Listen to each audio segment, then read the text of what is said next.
Anin Alicia Big Canoe, Nin Nindishnikas, Nigig Nin Nindodem, Chippewas of Georgina Island First Nation, Nin Nindunjaba, Toronto, Ontario, Ninda, Canadian Roots Exchange, Nin Dinanoki.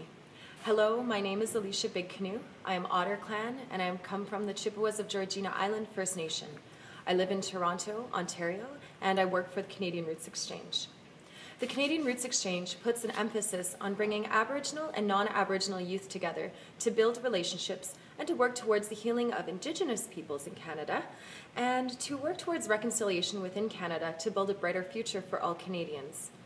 As you may know, the Truth and Reconciliation Commission of Canada released its final report in June of 2015. It's really important for people living in Canada to understand the 94 calls to action which were identified in the final TRC report. So we, the Canadian Roots Exchange, bring to you a social media campaign called 94 Days for Reconciliation. Hashtag 94 Days, hashtag reconciliation. In this short video post, I'd like to call attention to call to action number 6. We call upon the Government of Canada to repeal Section 43 of the Criminal Code of Canada. This law, as legislated by the Government of Canada, applies to all people living in Canada. Section 43, correction of the child by force, is commonly known as the spanking law.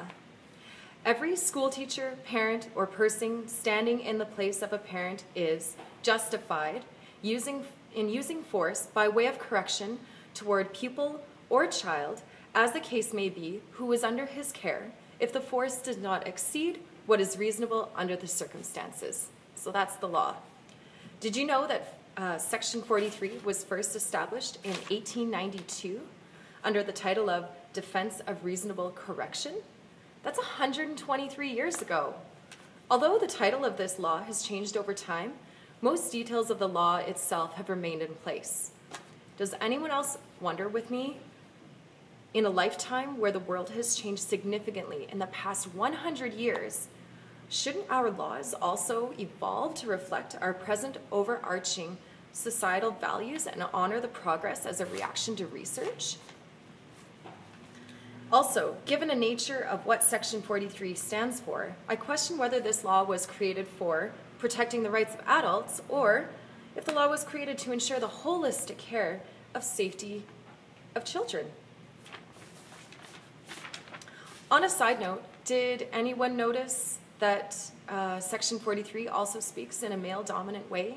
For example, it states, as the case may be, who is under his care. Although this is not a surprise and it's nothing new, it doesn't mean that we have to be passive and okay with that sort of language. Many Canadians are pushing Canada to grow in a more gender-inclusive society. So again, I ask, shouldn't our laws reflect that as well? Many doctors suggest that children learn positive actions and behaviors from positive actions that work. In other words, actions that lead to belongingness and competence.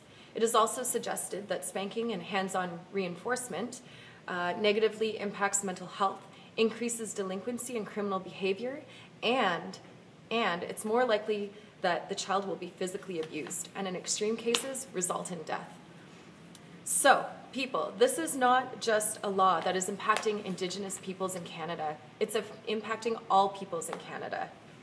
Please join the Canadian Roots Exchange in acknowledging the Truth and Reconciliation Commission of Canada's 94 calls to action. Remember, 94 days of reconciliation. Hashtags are hashtag 94 days, hashtag reconciliation, hashtag CRE, hashtag TRC. Miigwech, and thank you so much for listening.